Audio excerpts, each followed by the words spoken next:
Hello, and welcome back to the Ravens Watch. Thank you for tuning in. Today's guest is THMassacre.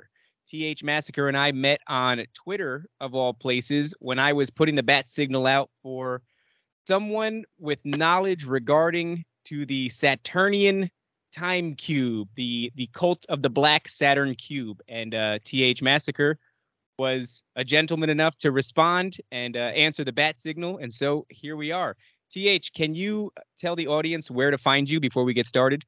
Yeah, so I'm obviously on Twitter at the handles at THMassacre, and I'm also on TikTok where I talk about esoteric kind of mysticisms and souls and a little bit about the cult of the Black Cube where I'm allowed, and I also do tarot there as well. So yeah, the esoteric and the occult is certainly where this show dwells. And yeah, we're in our infantile stages still. And for the audience, we're going to take it slow. But when I tell you that all of the time that I have been a sort of conspiracy theorist, and I think we need a better moniker. We need a better title. It's yeah, I'm all for owning the name, but it just doesn't feel very nice when you let it slip. But it's been for me now 16 years, and the yeah, audience doesn't really know that. I haven't discussed that very much. We've been very much in the realm of the paranormal, which in the Venn diagram of things, yeah, there's quite a bit of overlap. But yeah. There's a huge amount. Yeah, so during this 16-year period, there has always been this, and I would say much more so in recent years, specifically the past 5 years, mm. in the background of all things that I become interested in, there is this sort of echo, or maybe better yet, a whisper Yeah, coming from this black cube that is in the yeah, shadows, in the backdrop of so many different things. And it's terribly interesting. And you and I spoke just before we started yeah, recording here that not only is it interesting, but it's controversial. yeah, For example, before I started the show today, or before we started recording, I was asking Bing's AI to generate for me an image of. I like to see what it's going to generate. AI is very yeah, interesting, very sort of conspiratorial and even paranormal, and so I was interested in seeing what Bing would generate for me if I asked it to make me an image of, the cult of the black cube, the Black Cube. Yeah, and it flat out refused, mm. which is not unheard of. I've asked it to produce for me images of the Nephilim, and it flat out refused, and I had to Yeah, sort of use a bit of word kung fu to yeah, manipulate the AI into producing this for me. And this time, I couldn't get around it. I said, okay, fine. Make me an image of several people in black robes worshiping a black cube. It wouldn't do that either, even if you remove the aspect of Saturn and things like that. So yeah, that was that, coupled with whispers online, people seemingly rub the wrong way when you bring yeah. up the cult of Saturn. I do think you're right. There is a bit of controversy, and I'm interested in hearing your thoughts on why it is. But before we get Mm. to this thing lurking in the background, what is it?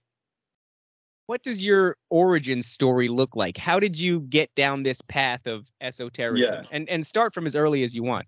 Oh my gosh.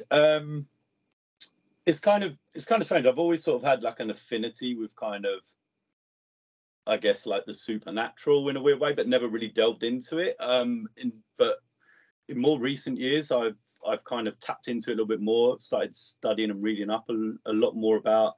I wanted to know a lot more about the history of things, and like in particular with things like tarot and stuff. That kind of was the sort of gateway for me to really delve into it and really sort of study the various kind of sort of subsections of everything that comes under sort of occult and Gnosticism and esoterica.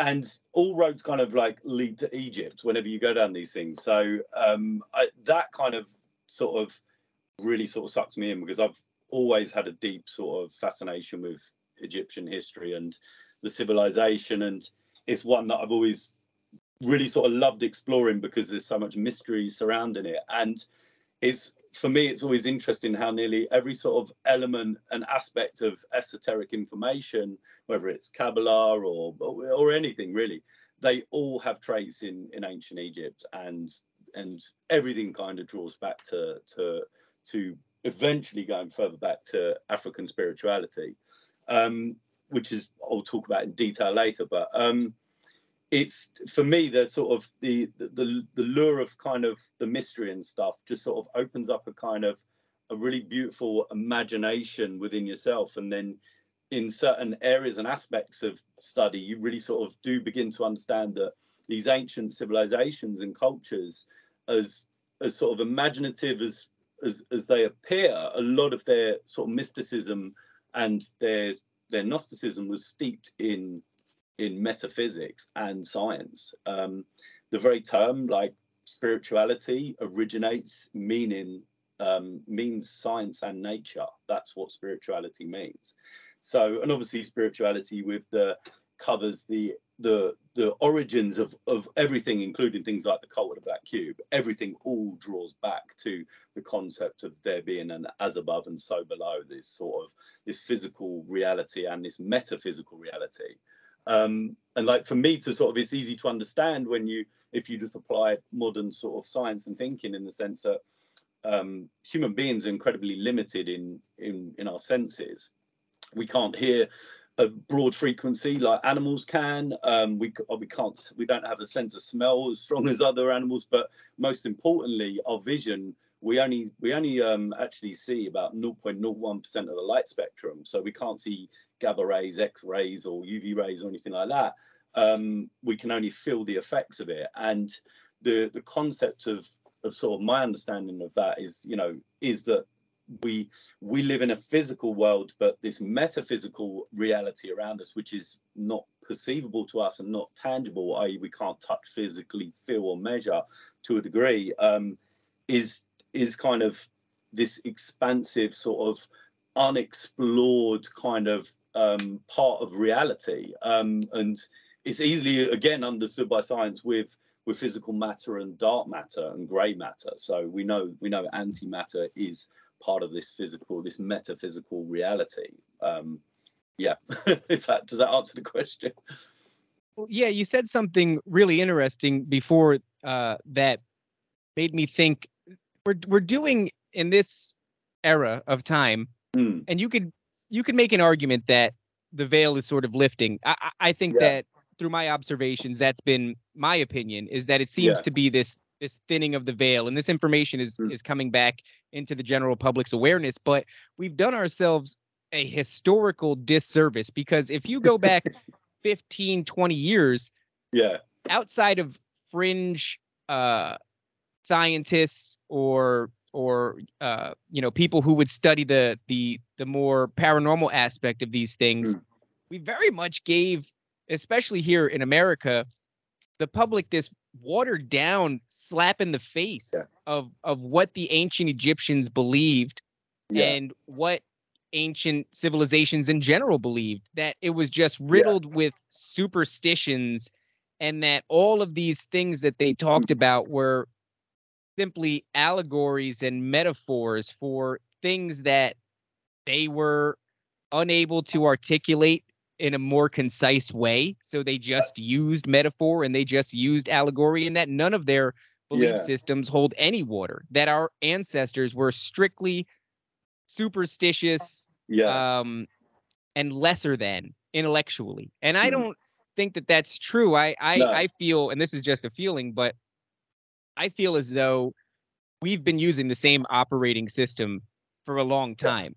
In other words, if you were to take an ancient Egyptian and expose them to the same ideas that we're exposed to now, well, they'd be able to get on the train, go to work, crunch numbers, sit in an office, go to the coffee pot, go to the supermarket afterwards, and have a normal life. We're using the same operating system. I don't think that they were so much lesser than us that their entire society was built off of allegories, metaphors, superstitions, and falsehoods, which is certainly what we've been made to believe. Look, I completely agree. And I think, like, you know, like for me, that we always sort of joke or misinterpret kind of the dumbing down of society, but for me, when and I'm not, I think we look at that very broadly because we kind of look at the collective society. And what I'm kind of trying to sort of say, I guess, is that if we go far back, you know, if you go to the times of Socrates or Plato, these and Pythagoras, you know, these men were so intellectual. there's no one that's been alive for thousands of years that could match them in intellect. And the really crazy thing is when you begin to study their work, and you delve, even if you delve into particularly into Plato, or and Socrates, like a large portion of what they discuss and what they talk about is this metaphysical universe, and they talk about the energy of the planets, and they talk about the symbolism and the understanding of how important like energy can be contained within an image or within a picture or within a symbol. And you know, our entire sort of collection of Renaissance art proves that in the 15th century. Literally, it sort of gave birth to a huge amount of wealth. So there's power in this kind of this information, and that sort of information has been heavily diluted, but not by accident. It's been done deliberately, because I often sort of, in a lot of my talks and on my videos that I talk about the kind of descent of humanity. And what I mean by that is that how the ancient Egyptians lived in the early dynasties was so pious and was almost like unachievable, because they didn't have the concepts that we have today. They lived by a completely different set of rules. They didn't have a religion. They had a completely different belief in the afterlife. They believed in reincarnation. They believed that God was everything, that God was the plants, the animals, was themselves, that they were each other, and everything was all part of the same thing. They called their god Atom, and you know, thousands of years later, after that, the Greeks came up with the word atomis, which meant a singular unit that everything was made of. So the Greeks knew that concept of sort of Egyptian spirituality. And if you go far back enough to the Egyptians, their concept of reality didn't involve them having to do things like sacrifices, or you know, it's only the latter dynasties where we see the remnants of the wealth and the gold. And you know, it's kind of understood that as the Egyptians grew in power, they grew mightier, and you know, the civilization became powerful and feared and revered in many cases. And you know, we have a lot of scriptures, modern, you know, some of the oldest scriptures that all talk about Moses studying underneath the ancient Egyptians, and Pythagoras studied underneath Egyptians. They all studied underneath this sort of this ancient civilization that had deep knowledge to what we just can't understand in modern times. And like you said, we look at it as mythology. And going back to the severance of it is that, you know, all of the planets were known as gods to the Egyptians, and they had one stage their polytheistic, their spirituality turned into their monotheistic spirituality turned into polytheistic religion, and then tried to turn into monotheistic, and then went back to polytheistic. So all of these polytheistic gods were just planets and deities. Now, they all had names to them, and they were all identified as the sun, the moon, and Saturn, etc. All the planets that we now know through the Roman names. The Greeks copied the Egyptians, and they just changed the names, but they also changed the stories of these deities and the lore surrounding these gods. Now, this isn't about whether these stories were real or existed, you know, the story of Venus or anything like that. It's more the concept of the understanding of the energy and what it actually meant, because the Egyptians didn't talk about the gods in these sort of, they used them as in allegorical ways for stories, but they genuinely would commune with these energies. Like, this is the really misunderstood thing that I think for people who don't understand occults and rituals, they don't understand why it's very hard to understand why someone would carry out a practice. It's an important point I want to make here, to kind of just point out, I'm not a member of any occult. I'm not part of the Black Cube. I'm not part of anything like that. My personal spiritual beliefs go to a different kind of thing that goes much further back. But I think it's, for me, when I started to study this stuff, blew my mind. It's like, well, how can someone do something so extreme if we're talking about the extreme side of the occults and rituals and practices? And it's largely because it was changed over time. And, you know, the Romans used a lot of the justification for their violent games, you know, the bloodthirsty battles that happen in the Colosseum. They did that in honor of the gods. Those were Saturnic rituals that took place. And there's no mistaking in the history books about why they did these things and why they allowed this slaughter to take place in these stadiums. It was very much an occult practicing thing. Have I strayed off the topic too much, or have I gone down? No. Actually, as you're talking, I'm thinking of so many different things that are interesting, and I don't want to interject because your stream of thought there is you know, it's very good, but yeah. I do. We talked about it. I think I sent you some images that I had stitched together and threw some words over earlier on yesterday, and I wanted to know if I was warm or cold. And you confirmed to me that I was on the right path. But this idea that you've already touched on it. These entities, these gods that have been worshipped throughout time, they go by different names. And I am interested in, and we can get to this in a minute, as to why or what function, if any, you think there is in the changing of the lore from one culture to another. But before we get there, I had drawn a bunch of very simple Google connections between the idea of Saturn and Kronos, and there was a third name for Kronos that is escaping me at the moment. There's loads, but it was from Saturn to Kronos, the Greek god, and then there was a third name. Molech. I believe I was able to draw a connection from Molech as well. Yeah, it gets very confusing. It gets very complicated. I mean, like look, I'll talk to that point, and then what I'll do is after that I will go back to I'll explain the kind of origins of Saturn in sort of lore and why it's known as a dark entity.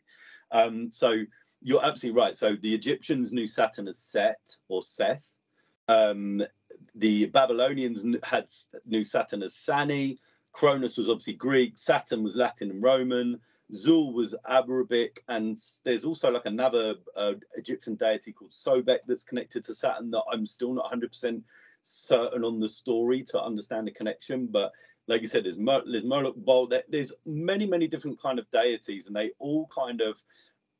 often all are attributed to, in some way or another, to this strange kind of mystical deity. And like before you kind of get into those kind of things, it's really sort of, I think, key to understand sort of where sort of these ancient Babylonian kind of civilizations and the ancient Mesopotamia and that, how they came to understand what Saturn was. So Saturn was always known as the Black Star or the Death Star. So George Lucas knows his occultism. That's not a coincidence. So sorry. It happens constantly. Yeah, it happens all the time. So, but like, and the Death Star is shaped like a kind of rock. So, like a dead rock, like a dead kind of star.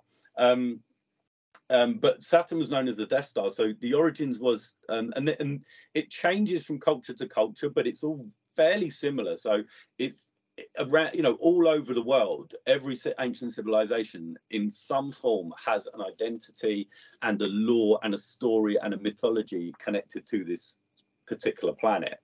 And the Egyptian story is the battle of Set and the battle of Horus as well, and also Osiris and Isis. But fundamentally, the understanding is that Saturn is potentially a twin star to Ra, our current sun. Yeah, and the idea is that at the beginning of creation, that Saturn was born first, and therefore was older and probably began to die, and then our newer sun that provides us life now is the focal energy, but it doesn't mean that there is still no energy coming from Saturn. Does that make sense so far? So Saturn is a darker, colder energy, and the Sun is a warmer, life-giving energy. And we have this idea of summer solstice and winter solstice are very much connected to those two deities, to those two individual planets. The Sun obviously being summer and bringing us life, and Saturn bringing us winter and death. So hence why Saturn, particularly as the Greeks kind of interpreted this deity as a man with a sickle and a scythe. So he was hence the name Cronus, who was the harvester and would reap the land and reap life in order to make way for the next year. So Cronus is connected with time, and time is connected with death. So the idea is that if you have no time, you have no death, and links to immortality. This is where we get our imagery of the Grim Reaper. Correct. Yes, that's correct. So the Grim Reaper and many kind of characters,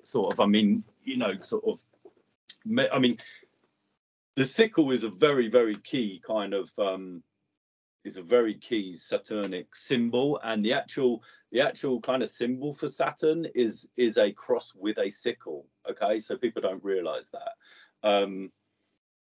We'll go into some conspiracies later about that, maybe about certain people that have that that post and tweet that particular symbol. Yes. But Saturn is the sort of polar opposite. It's this polar opposite of the light, and there's all kinds of sort of, again, multiple different kind of laws, because then if you go into, let me just check my notes, if you go into like in Babylonian astrology, the name Sani depicted means a nocturnal solar deity. So the ancients, this is before the Greeks, and that literally understood Saturn to be a nighttime sun. So like so bringing darkness. So it's always had that sort of it's a very sensible, logical kind of connection. They really understood things in a much more powerful way than we do today, I think. Well, the Hellenistic, sorry, go on. We do think that we're more intelligent, advanced. Yeah, and we're not. That's certainly we're not objective. Yeah. But I mean, we can talk about that. I mean, like part of Saturn, part of the cult of the Black Cube, and part of Saturn is to emotionally suppress humanity. That's what Satan is. So for those that are sort of kind of not clear on it, Saturn is Satan. It's where we get this concept of this dark evil force from. Not the same with Lucifer, but again, many connections and all kinds of connections depending on which part of history you're looking at and which type of civilization.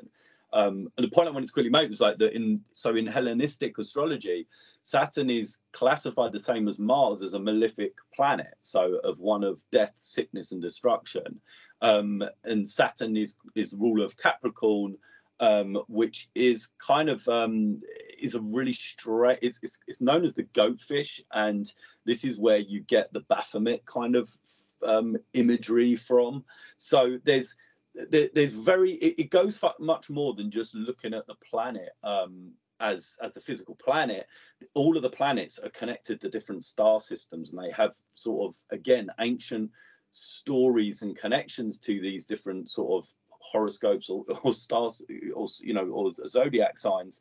And they actually, if it's not necessarily, it's probably heavily misunderstood and just not delved into long enough. I'm on the personal belief that these star systems have their own energies that we, again, the further you go in the cosmos, the less you can measure energy and stuff. But there's no doubt in my mind that these star systems potentially control the solar system and the galaxies and etc.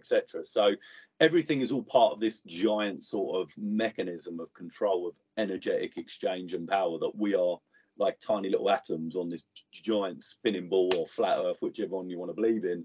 are being subject to all of this kind of energy that's out in the cosmos, that's so much greater than we can envisage. And whenever people kind of balk at that concept, you only have to look at the full moon, and we're about to have one very soon. And the term lunatics comes from that, because people go crazy in full moons, and women's cycles are affected by the the lunar cycle, and the tides are affected. So these planets and these sort of bodies, these giant rocks, even though they're moving through a vacuum, there's still an energetic pull that we just can't measure. Again, going back to that whole understanding of how limited we are in what our understanding is in the metaphysical world, if that makes sense. I want to make sure I'm not confusing things too much.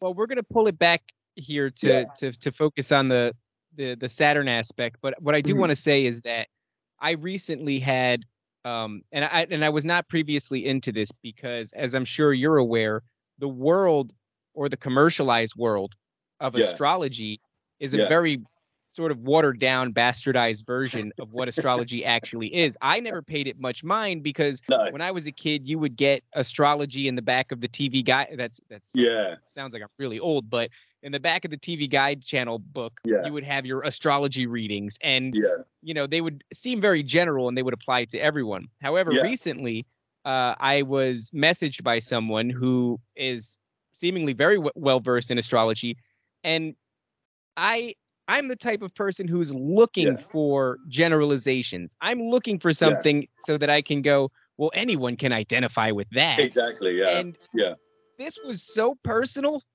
It was almost disturbing. And he also could keep going.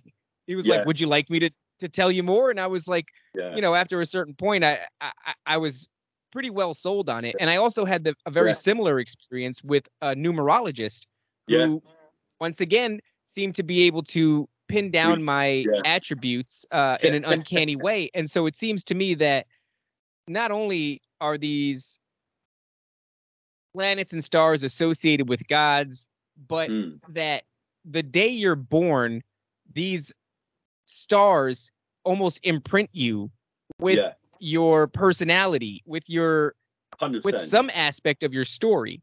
And it's to the point where it's like, it's very uncanny. I still have, I think I'm going to have him on soon because the reading was so impressive that, I'd be curious to see how he got into this. But I'm very much entertaining the idea now that the day that you're born, you're imprinted with just these inalienable attributes that will always be a part of you. And then there are subjective things that happen to you in your experience, but all those things are laid atop this this pre-planned thing that has been imprinted on you since the day that you were born.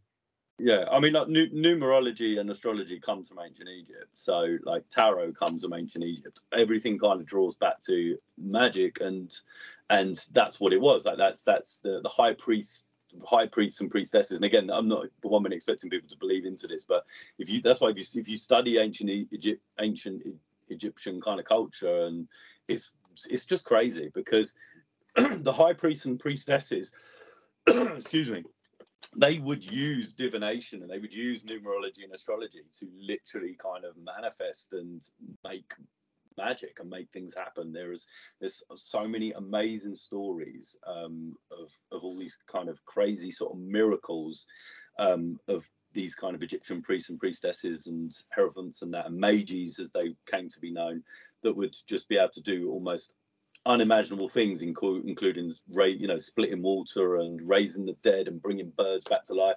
reassembling Osiris, the story of Isis and Osiris, where Osiris was killed by Saturn, and his body was chopped up into 14 pieces and casted up and down the Nile. The story is that Isis used magic with another deity, who I forget the name, but and they put him back together, and then she couldn't find his penis. Yeah, but she was able then to conceive Horus, who was basically the Egyptian version of Jesus. So every religion and every sort of like kind of all these, and that story of Isis and Osiris is copied in ancient Greek, it's copied in Roman mythology, it's copied in virtually every civilization all over the world. And I don't think the Egyptians were necessarily the originators of that either. I think, again, they had drawn from others, even probably older kind of civilizations. Maybe even civilizations that were lost in a giant Plato talked about that. Like, he catastrophe. talked about that. Yeah, Plato talked about that greatly, saying that, you know, the concept of humanity is to rise and fall, and they had documentation of the demiurges and that, and it was under his understanding that, you know, this we are a lot more ancient than we understand. The universe is much more intricate and marvelous, and, you know, there's whole aspects to it we can't physically see or touch, you know, hence this sort of afterlife or ether or underworld or heaven or whatever you want to call it, all these other sort of dimensions and things. And they understood very much that civilizations would fall and that all technology would be lost and built up again. And lo and behold, we're on the cusp of AI, you know, and nuclear weapons and all these kind of things. And so it's like it's these are biblical stories and fables that, you know, that aren't that far-fetched even by modern reality, you know. So, you know, there's no, and not to be all doom and gloom, because I don't subscribe to the fear machine, which is part of the Black Cube. And again, like, if you look at sort of the Greeks and the Romans, they all had their stories, they all had their scriptures or their religions or their books that would install huge amounts of fear in human beings to literally make them fear a god or fear their own mortality. The ancient Egyptians, you know, so, you know, if you could actually teleport back in time to the early dynasties, like, they didn't believe they believed in immortality. The Egyptians believed that every human being was part of Atom and a reflection of their singular God, and that when your body died, you would reincarnate again and again. And, like, I never believed in reincarnation until I discovered and came across the story of Dorothy Eady, which I won't go into now because it's not what this is about, but I highly recommend any of your listeners to go and check out Dorothy Eady, the little girl from North London. That story about reincarnation, it's a conviction for me. Like, when you see her story, and she's not the only one, some of the oldest Kabbalah talks about reincarnation. I didn't even realize that some sections and aspects of the Jewish faith is also based on reincarnation. I only found that out recently, listening to an amazing podcast by a rabbi that I forget the name, but yeah, he was talking all about it and talking about the metaphysical aspect of reincarnation and how that works. So yeah, I like complete perception of reality is distorted, is built on this prison mechanism of fear, and sort of, you know, there's, like, I would go as far to say that, you know, like, a lot of the symbolism that was around us, a lot of this Saturnic symbolism, these cubes, the evil eye, the one eye, the pyramid, all of that, they are all very much part of this kind of concept and understanding of power and control that the ancient Egyptians possessed. So, you know, in the ancient scriptures of the religions, you know, it was noted that Moses freed the slaves from the house of bondage from the Pharaoh in ancient Egypt. And we have to understand, what is that house of bondage like? Was it an actual physical chamber underneath the pyramids? Possibly. Was it underneath the Sphinx? Possibly. There's stories where, you know, where that kind of is quite a terrifying prospect. That I'm not saying that the pyramids were built by slaves, but there's no doubt that the latter part of Egypt had become so satanic itself, because they had begun to worship all of the wrong deities through their polytheistic religion. So they'd lost the source. Does that make sense? So they'd fallen from the kind of singular truth and piety, and they'd fallen to their own greed and basically self-destruction of just playing God and killing and maiming. Right. And there's karma to that. There's that, you know, that all has to, if you engage with worship with the Saturnian deity. So again, this is suspending belief here, whether people believe this or not. But if you engage and you you do rituals to this. That is it goes to the old fable of selling your soul, and or a pound of flesh, all of that. Shakespeare wrote about that. You are effectively giving your flesh and your soul to Saturn, and that is literally can be the death of your soul. It can be the destruction, if you don't know how to unravel yourself from that bind. Because when people do these kind of rituals, they are doing it with a blood bind, and even though it seems like a physical, superficial thing, there's a very real energetic exchange there, which I would, again, like, I don't necessarily encourage people to. I certainly don't encourage anyone to do or anything like that. I strictly kind of would advise not to. But the guy who wrote this book that I learned most about this is called The Cult of the Black Cube, which is by a brilliant, fantastic author called Arthur Morris. The book comes in and out of print, but this particular guy, when I started to learn and study about this, like, he talks about his experiences and how he came to become a part of the Cult of the Black Cube. And it's not the kind of usual route that you would think in. You have this sort of vision of satanic people wanting to do evil things, and it's not that at all. He had a very bad car accident when he was young and was severely sort of damaged from it. He had really bad spinal injuries where he had to walk with a cane. He was in permanent pain. He was studying at, I forget what university, but he was studying at university, and he began to sort of get drawn to a new class that opened up about sort of antiquity and esoteric magic and things like that. So he joined that, and in that class, he began to learn. He met other people who began to teach him about the prospects of doing rituals with a dark demon to create miracles. So he read up on it and studied, and he knew Latin, and he learned some rituals, and he'd studied this deity and studied the Saturn and the Saturnian deity. And he performed a ritual where he cut his hand into a glass cauldron, and he did I'm not going to tell people how to do it, but he did a whole bunch of things and said some very specific kind of ritualistic prayer. And when the blood dropped into the cauldron, he said the entire room went cold, and the light dimmed down. The candles they didn't go out, but they flickered very dimly, and he said he felt a really terrifying presence. And then all of a sudden the glass cauldron absolutely exploded, covering the entire floor in glass. And he just prayed and prayed in his native tongue for forgiveness, and said sorry and all this. And anyway. A few days later, he had a very lucid dream where he was visited by this dark energy, and he had a conversation with this deity. And this deity said that had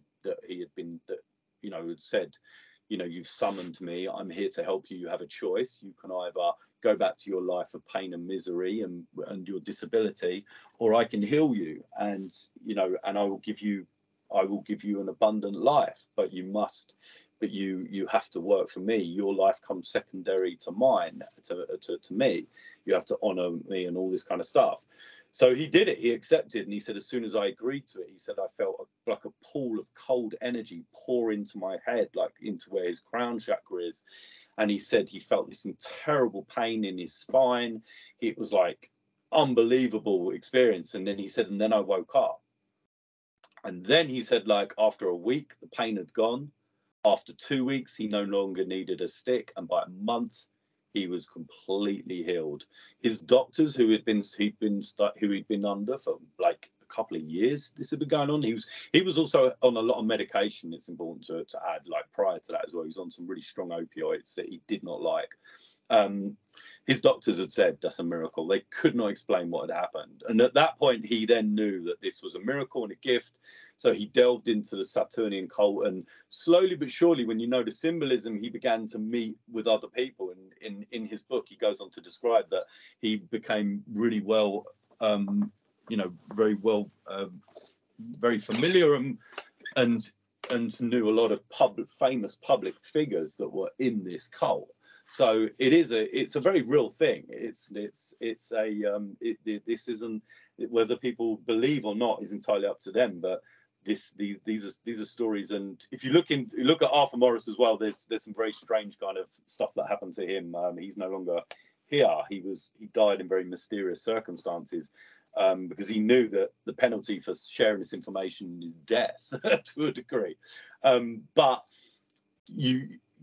no one needs to worry about listening or studying this. It's only if you engage with this deity, you swear an oath of secrecy, and it's if you have that bond and you break it, therefore you can be subject to sickness and death. If you have not got that bond, you can freely talk about it to a degree, although there are certain things that I would never discuss or talk about for the reasons that I wouldn't want people doing stupid things, basically, because I don't think this is, I think despite his particular situation, you can't misunderstand that a lot of the rituals and the duties of this is blood sacrifice. This is a blood cult. It's nothing less than that. There are ancient sort of traditional Saturnian cults that didn't engage with blood sacrifice. You have to really go back to the times of antiquity to understand that and go beyond that. But generally, it's still a malefic energy, and it's still a death star. It's a dead star. It's a dark energy. There's no two ways about it. Let's get into this. We've established now that the belief system is based off of something incredibly old, incredibly ancient. We're talking the dawn of man, the earliest ancient civilizations that we have reference to. That's where this belief system comes from, or not necessarily comes from, but operated alongside the entire time. It's where we have like the you said with the Egyptians. It's only where we have. Sorry to interrupt. It's only where we have the actual evidence and the documentation. Like there's no doubt that worship of this deity goes back to the Aztecs. They have symbolism connected to it. So it goes so far back, and what it is we just don't have the understanding into we only have the assumption that they did these kind of rituals with no real kind of cause and effect. And there's an important thing to understand that during the Roman times, the Saturnalia festival was extremely expensive. It was a crazy time where there was lots of blood sacrifices and rituals. It was a huge thing in Roman civilization, and they wouldn't do it for no reason. They just would not do it for absolutely. These people knew about souls, and they knew about the other planets, so they knew to sort of how to respect the different deities and how powerful each one can be. And not everyone did worship the Saturnian cult, so there's a very clear kind of there's a very clear identity between the different cults that were worshipped. Does that make sense? Yeah. So let's get into this then. I think we should clarify for the audience, to the best of your knowledge, what does the belief system of the cult entail, and what ultimately is the end goal? So what is it that they believe, and what is the end goal? And I would very much like to get into identifying the symbolism that's attached with them. But before we go there, what is a general outlook on what do they believe, and what are they trying to accomplish? Yeah, so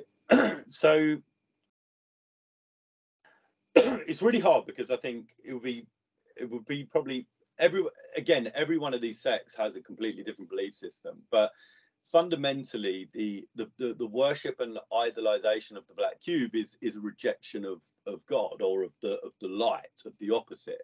So, and there's this concept that there is this concept that with Saturn being a fallen deity, the fallen angel, Lucifer, all that kind of stuff that's connected, is that Saturn, the deity, was imprisoned in a black cube as punishment for falling. And the concept of Cain and Abel comes from that, of being sort of out, not outcast, but exiled out. And Saturn was a deity that was exiled from the realm, so it can only operate in this metaphysical dark energy to a degree. So it's an exiled deity that the people that are worshipping it would want to free it, because they believe that, and again, this is not all sections, but this is particularly the Roman kind of occult look to, or the Roman kind of lens, as it were.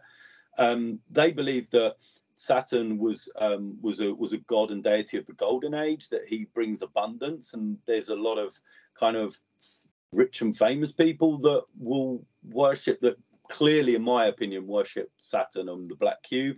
And again, in Arthur Morris's book, he goes to talk on that by worshipping this deity, he excelled in his careers, he excelled in his life, his rituals and his beliefs manifested into his reality, where he was, afforded a really luxurious life and lots of opportunities. Now, whether that was down, reminds me of the exact same situation we have going on today, a much watered down version, but I sold my soul to the devil for riches and fame.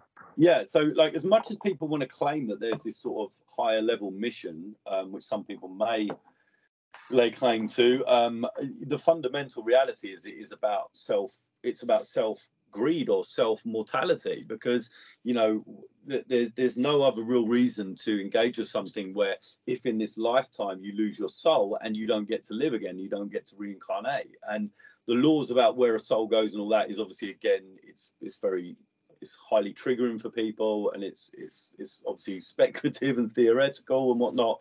But there is, when you begin to exchange with this kind of energies, if you really study and go into it, you understand the energetic kind of, you understand how the cosmos and the laws of the universe works. There's a law and an order to the cosmos, and by honoring this particular deity, you turn your back on not just Ra as the sun, the opposite god, but also the other planets. So there's also karmic consequences with love, i.e. with Venus, and all the Mercury with wisdom, and all these kind of things. This Saturn is a deity of intellect. Let's be clear. Plato wrote about that. All of the, like Pythagoras, they all knew that Saturn was a highly intellectual deity. In some cases, people know it as an alien deity because it understands so much information. But its intellect is not necessarily the prize of the mind. The prize of the mind should be peace and harmony and love. Yeah, like, I know that sounds really cheesy, but people in many ways value intellect over those things. And what you tend to have is you have someone who can be incredibly clever, highly intellectual in their field, their speciality. They can rise very highly make a huge name or a lot of fame and money, but fundamentally they're devoid in all these other aspects. And each of the planets, the old esoteric understanding of what these deities are, is that the 7 planets are all a mirrored reflection of what's within us. So that's the concept of as above, so below. So we each have, like, the 7 chakra systems, the 7 colors of the rainbow represent the 7 visible planets from Earth, so including the sun, the moon. So the idea being is that if you commit to just one of them, then you are lacking in other areas. That's not to say that you can't balance them out. I'm sure there's lots of people that believe you can do all of them, but there is that's a separate kind of thing. I guess. So when it comes to the symbolism associated with this Saturnian black cube, what are some of the more prominent images? Because it's my understanding, you alluded to the all-seeing eye, things of that nature, and these are things that throughout time have been attributed to the Illuminati and things of this nature, and even Freemasonry. And I, from my limited understanding, feel as though these groups, so the Bavarian Illuminati, right, this group of scientists and mathematicians who were persecuted for their beliefs in Bavaria and then fled so that they can practice their mathematics and such without persecution, or the Freemasons who, at the lowest levels, these are just, it's a fraternal order of buddies who are hanging out and drinking beers and talking about things that are going on in the community. But at its highest level, these organizations seem to have been co-opted, and they seem to have been co-opted long ago by something that resembles the exact cult that we're talking about now. So this symbolism that we see, what are some of the more prominent ones, and are these symbols not actually belonging to the Freemasons, not actually belonging to the Illuminati, but that these are the ancient symbols from Egypt that are you know, depicted in sort of Saturnian cult mythology? I mean, look, so Saturn obviously, like, so Saturn has, as a planet, it has a storm on it, and it's called the Eye of the Storm of Saturn. And if you look at pictures of it, it's the most insanely weirdest thing, because it's the only time you will ever see a storm that is hexagonal. It's not round, it's not circular. Like if you look at any storm on this planet, everything has a very visible kind of circular motion, but on Saturn it's hexagonal. And you know, the winds are like 150,000 miles an hour and all this kind of stuff. But this hexagon symbol is really important to the ancients, because they believed that this, first of all, the eye of the storm, i.e. the eye of Saturn, that's where the one eye symbolism comes from. I want to be clear that the one eye symbolism is not the same as the eye of Horus. Okay, this is another mistake. So that's the, I don't think, see on my, I have symbols on rocks. I'm not going to explain it. But that eye of Horus is not that symbol. It's not the all-seeing eye. They're two separate things. The eye that you see on the US dollar bill is not the eye of Horus. That's a mistake. The eye of Horus and the eye of Ra is a very visible kind of tail. And the eye of Horus and the eye of Ra represents the pineal gland in the brain. If you slice your brain in half and look at it, the pineal gland, which is the seat of the soul and the window to God, as they knew it, which is this sort of the eye, that symbol means a completely different thing. The eye of Saturn, however, where the confusion lies, is an eye that's going into a storm. So it's the opposite of going to the light; it's going into the storm of Saturn. So the one-eyed symbolism is the law behind it is that practitioners, witches or whatever they want to call themselves, some call them warlocks. They have many different names. The people that are in these kind of, and there's multiple cults all connected to the Black Cube. They understand it's called the baneful gaze, which basically means that they believe that Saturn's eye is always gazing upon, on the solar system and watching us, and that this is how the energy connects, and that how everything is all seeing and whatnot. And by them projecting that symbol, they are then acting as a kind of like teleport of energy to cast dark energy towards the recipient. So when you see a celebrity doing that, the law, if you are to believe in black magic, which it's up to you, when they do that, it means that they are casting evil eye towards you. That's confirmation. Whenever a ping goes off, it's confirmation things. The protection symbol against the evil eye is an Egyptian symbol, which is an Isis symbol, which is the two-finger protection symbol. So that's why you see celebrities doing this. The Baphomet character has this symbol to protect itself from the other planets so that it can be protected. So there's this whole idea of casting out evil energy and then protecting oneself. Again, this is a protection symbol, again, casting out the evil eye. But with the hexagon on Saturn, the really where a lot of the kind of occult symbolism comes to is that if you draw, so hexagons are 6 sides, 6 points, and if you draw 3 lines inside of it, it makes the shape of a cube. So you can Google that. If you Google Saturn cube, you'll see an image come up. And that obviously being 3 times 6, leads to the number 666, which is the mark of the beast, Satan. And you begin to see how all the connections come into this.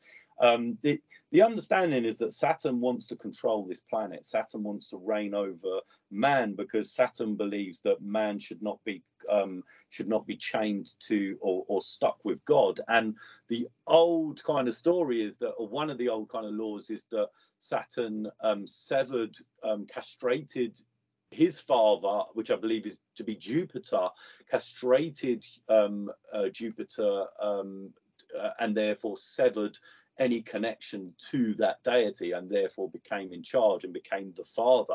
So Saturn is known as Old Father Time, Cronus. That's where that, and again, in not to like kind of point fingers and stuff, I don't want to get too much in the heated debate, but you know, the concept of father in scriptures meaning this deity, not as in Ra, the sun god. It means a god, it means a sun god, but does it mean the light god, i.e. the solar sun, or the dark god, i.e. Saturn? Which is a really interesting concept. And like, you know, this particular hexagon, when it creates the cube, you know, there's an argument that the Kaaba in Mecca is a cube. There's an argument that Jews have in Judaism. They have a cube on their forehead and on their arm. I forget the name, the Talmud or whatever. I'm going to pronounce it wrong. Apologies to my Jewish brothers and sisters. And also the Christian cross folds up into a cube. If you look at a Freemason's altar, it is a cube. If you look at the Church of Satan, it is a black cube, their altar. You look at BlackRock, it's a cube. You look at you know, there's so many kind of different iconography. The Rubik's cube is a black cube. This iconography we talked about briefly earlier is everywhere, from Hellraiser, and not just the physical cube itself, but a lot of I will talk about in a bit, not now, but all the traits that are associated with this. Because Saturn, other Saturnic kind of symbolism is chains. Chains heavily are connected to Saturn because he is bound and chained to this. The idea is that Satan is contained within this cube. And if we present a cube in the physical reality, we are creating and generating an energy that he can help project outwards to. How real that is obviously for people to believe, but there are an awful lot of black cubes in cities, giant sculptures. There's no logical sense for a sculpture or an artist to create a black cube unless they know about the cult of black cube. You just wouldn't do it. Like, if it just makes zero sense to just put a giant cube in the middle of a town city. You look at most buildings, there's a giant black cube on Trump's tower. There's black cubes everywhere. And again, they are heavily, if one is to believe the connection, it does seem very strange why all Masonic kind of temples have a black obelisk or a black cube, which is, again, so heavily connected to this deity. Even on the tarot card, the number 15, the devil card, it's a really unusual thing, but like I don't know if you can see this. The devil card actually has two Adam and Eve, man and woman, chained to an obelisk, and that is a black cube. Again, representing Saturn, Satan, the devil. So it's yeah. Did I cover that? Have I gone off down another tangent? Yeah. It's interesting how the black cube, it's number one, so unassuming because it's so simple. It's such a minimalistic symbol, and yet so it could easily go over your head. But like you said, Trump's Tower, Freemasonry, Jewish tradition, the cross literally being an unfolded cube, all of these different things. Does the connection between the cube that Satan is, or Saturn is locked in, and the concept of Tartarus have any connection?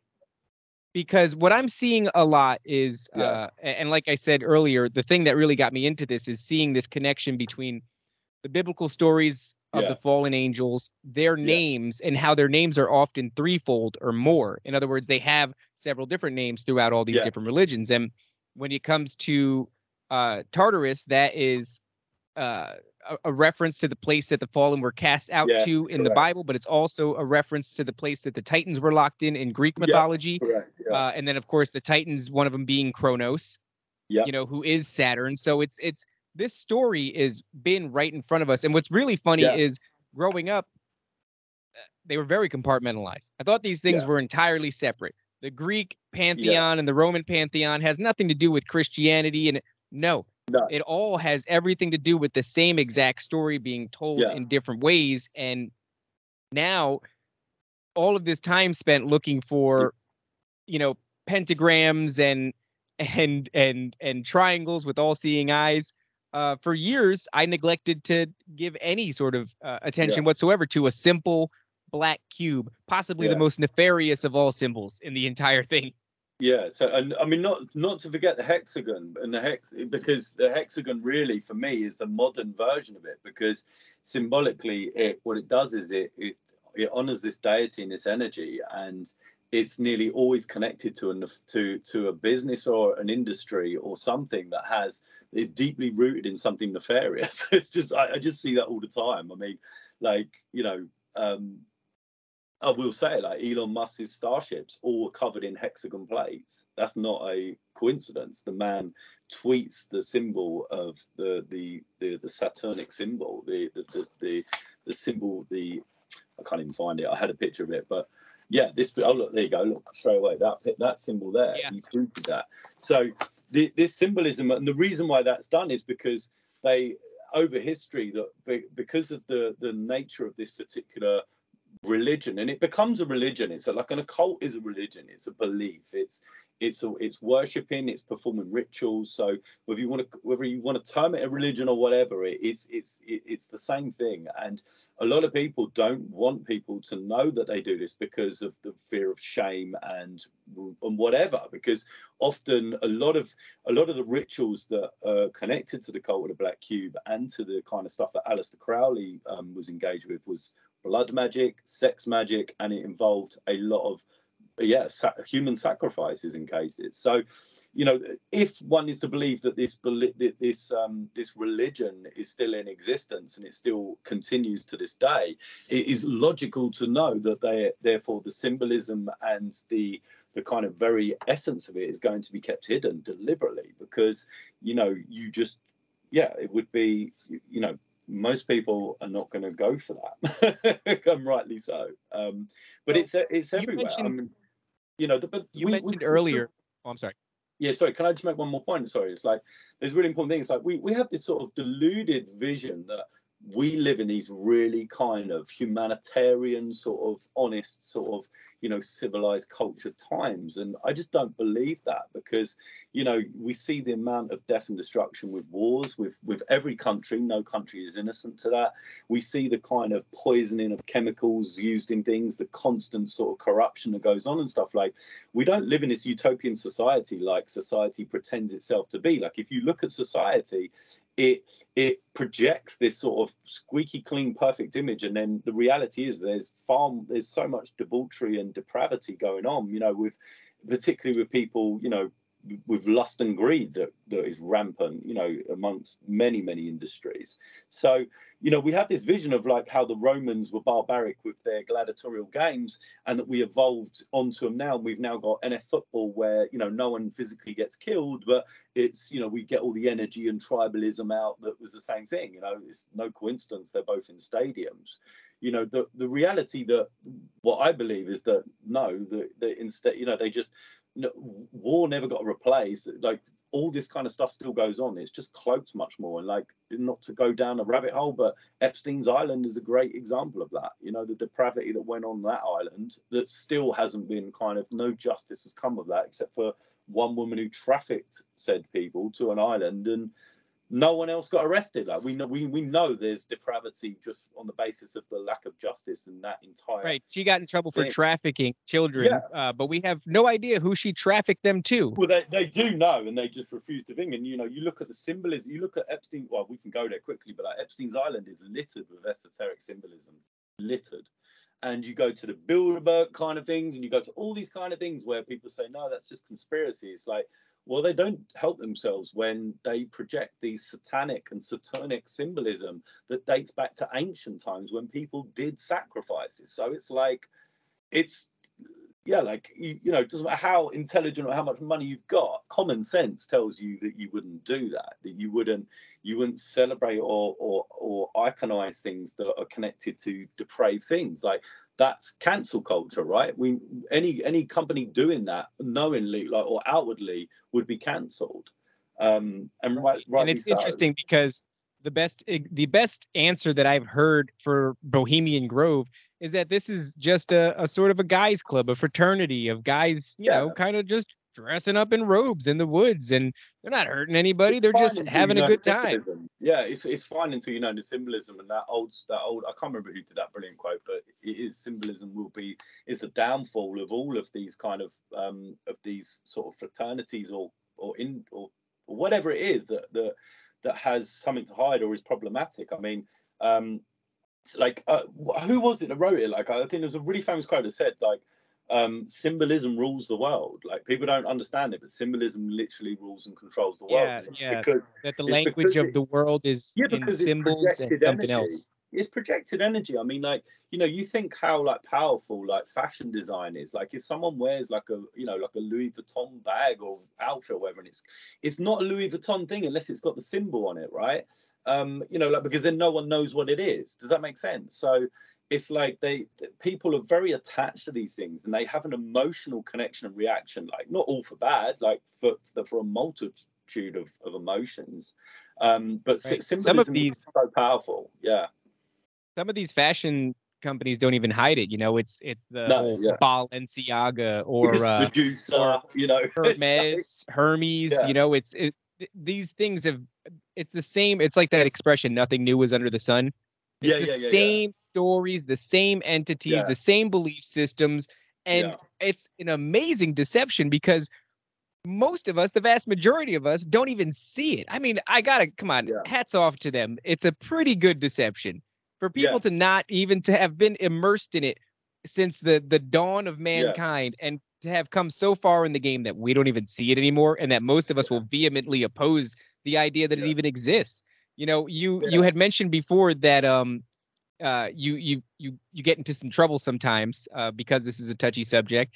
And I wonder if that trouble at all applies to Freemasonry, because in my experience, I get pushback when it comes to the Freemasonry thing, because you'll have people who are at the lower levels of it. Like we said before, it's a fraternal order. These are just guys who are trying to meet other people in their community, trying to network, really lovely essentially. guys. A lot of them are really amazing, kind, beautiful, like pillars of society. Like it's not like they can't all be tarred with the same brush in that respect. Like the darkness of any secret organization goes to the kind of hidden knowledge realms where we know the higher up the Freemason kind of ranks you go, the more degrees get revealed. Many Freemasons who have turned whistleblowers have come forward and said that there is more degrees beyond the 33rd and all this kind of stuff. And the problem with these things is that when they're done in secrecy, it is then based on public trust, to trust that there's nothing going on that's nefarious, and unfortunately from my perspective is when I look at the symbolism and particularly the sort of black and white pattern floor and all of that, like nearly everything connected to Freemasonry derives from ancient Egypt again derives from the law and some of the kind of the sort of the some of the rituals that were practiced even back then that were quite frankly demonic and Hellenistic. Like Egypt descended. We can't forget that. Like this is why the severance of information. Like there's a book here, and I did have it out ready because I just wanted to not to promote it or anything like that. But this book written by this guy who is called Professor Kaba Hiwatha Kamin. I hope I pronounced his name right. This book is called Spirituality Before Religion. And this is deep research into all the kind of religions of the spirituality, that was in African culture, going back to the oldest times. Like, so this isn't necessarily, there is physical evidence backed up with like actual kind of cuneiform kind of millstones and stuff. But like when you look at the story and the history of how human civilizations related to the gods then, it was nothing but a beautiful, amazing kind of connection. So spirituality is separate from religion, and then religion came along with the Egyptians, and especially when it went polytheistic, it went just chaotic. It just like everyone just started worshiping different things, and the kind of behaviors in honor of said god just got more. Either in some cases it was wonderful, offering up wine and grapes and fruit, and in other cases they're sacrificing animals and women or children or men. So these were crazy times. So like there was. These people genuinely believed that if they didn't do these sacrifices, they wouldn't get harvest. So it was a very real and it wasn't even we can't even comprehend how normal those kind of things were back in those times. We just cannot kind of imagine them. And what's worse is that we can't imagine that we kind of think that that's how humanity started, that we started off barbaric and just went, and now we're only going in the right direction, that we're on this uphill climb. I would argue and say, if you look at reality, you look at politicians, you look at powerful people in power positions, or you look at celebrities, and you judge them by their actions and their actual kind of deeds, and most of the time it's just all money driven, and these people are not really projecting much love and light in the world. They're projecting chaos and madness and stupidity and low vibrational things that, and all connected. I'm not saying all of them. I'm not like sweeping every single rich or famous person, but it's definitely a high majority that seems to be so deeply connected to this symbolism of this Saturnic cult. That just makes zero sense. Like, for me, there's I don't necessarily need physical evidence as such. I just need common sense on things. If someone is projecting a particular symbol, like if someone is projecting like that particular Saturnic symbol, right? It only means one thing that you really know about. Anyone who's into their astrology or into esoteric information would know. I would never get that tattooed on me unless I really knew what I was doing. I, funny enough, weirdly have an image of Saturn on my arm. I have Cronus tattooed on my arm because I'm a huge William Hogarth fan. And when I got it done, I didn't really understand enough about it. And then years later, I came to understand so much about it, which is a whole crazy kind of separate conversation, a personal one. So this where the symbolism gets lost, and it's not lost, it's deliberately hidden. That's concluding point to that long-winded way of answering that. Well, going back to what you had mentioned about the polytheism of the ancient Egyptians, and you can tell me if you think that I'm off base on this, because I'm only relatively in the shallow waters of all of this, but it's through a biblical context, and I'm not Christian. It's just that's kind of been the kick that I'm on lately because of these connections that I'm making. But it seems to me that the Egyptians were wrapped up in the worship of these fallen angels, their Nephilim offspring, and these chimeric hybrid creatures that they created throughout time.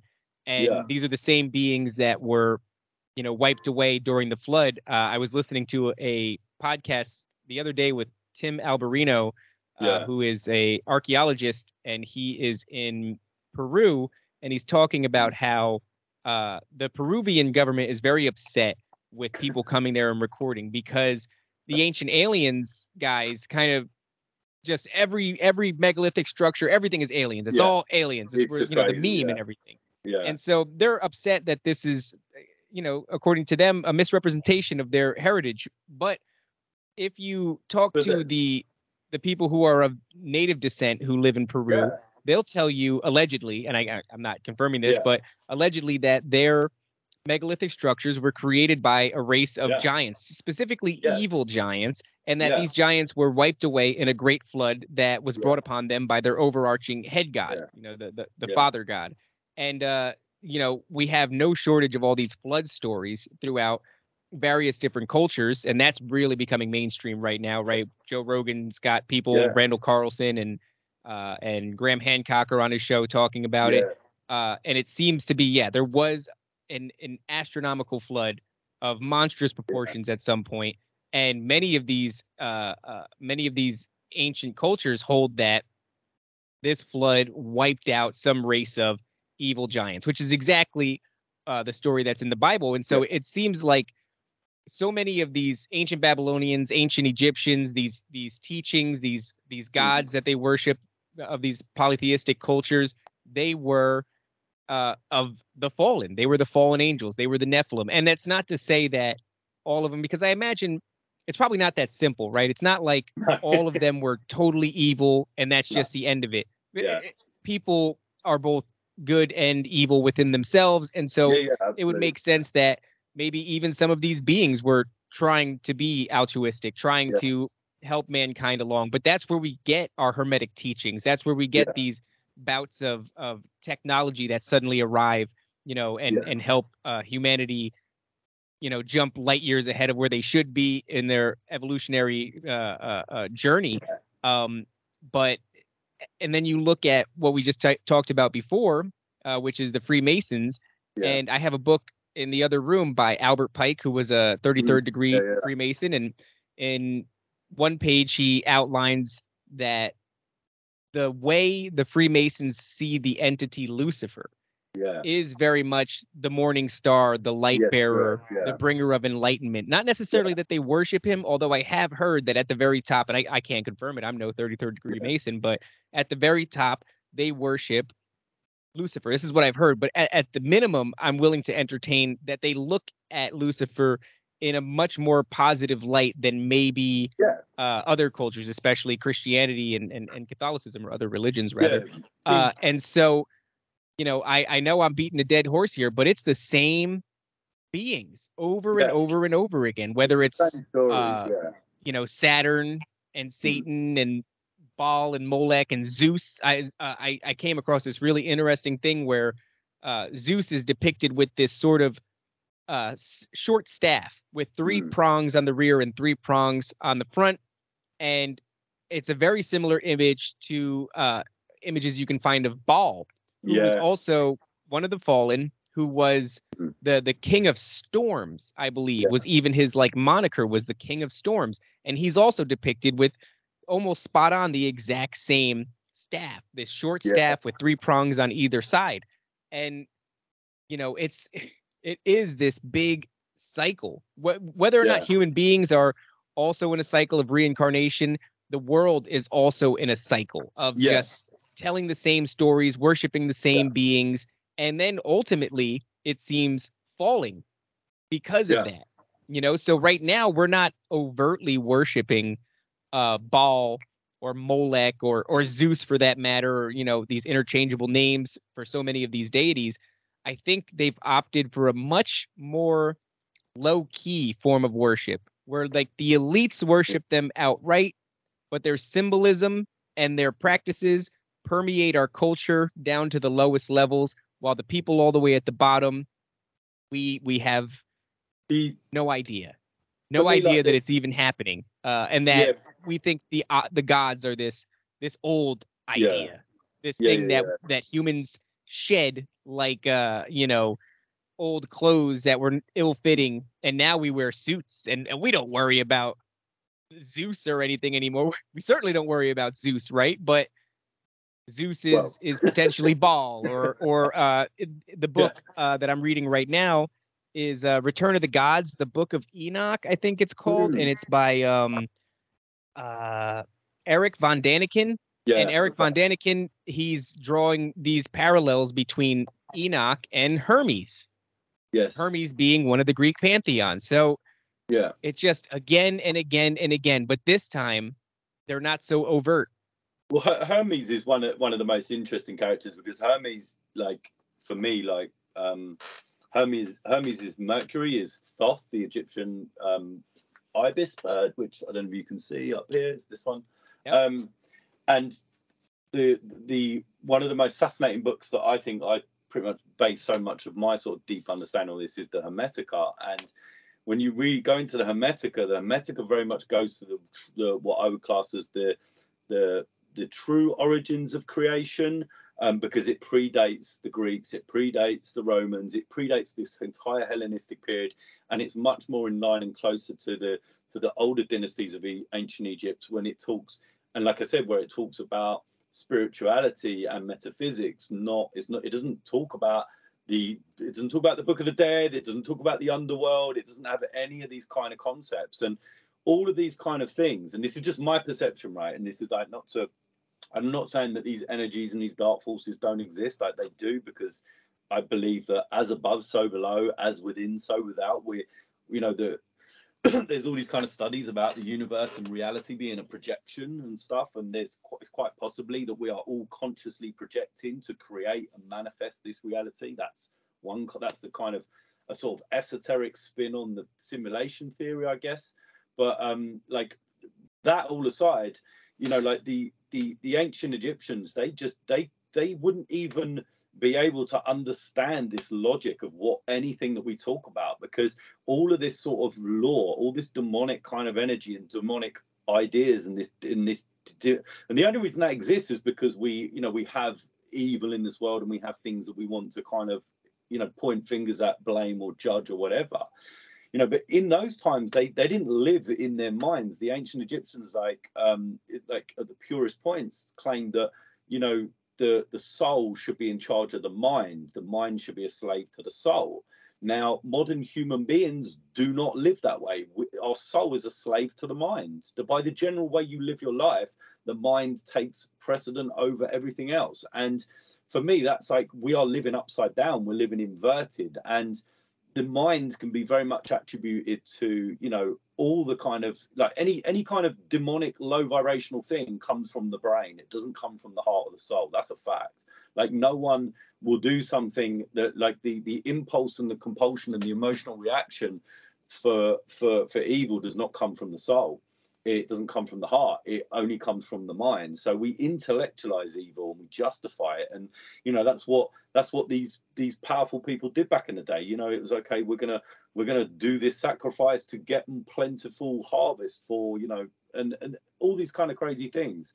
It's not to say they didn't work. I think there's a cause to say that human beings can manifest. Yeah. So if you project an idea to loads and loads of people, there's every chance that it could materialize in reality. Like the whole concept of the Simpsons prediction the future. If they're not predicting the future, Matt Groening is a high-level Freemason. They are programming the future. So by having it in the cartoon and the program ahead of time, it consciously kind of comes into reality. Like, anyone who delves into esoteric manifestations understands that law. The law is, if you believe it in the mind, it will come into reality, which is a whole different kind of crazy concept. And all these occults and all these kind of dark kind of rituals, they don't understand that. They do physical kind of spells or rituals in order to get what they want. It goes against the inner knowing, which is supposed to derive from the pineal gland, hence the pine cone.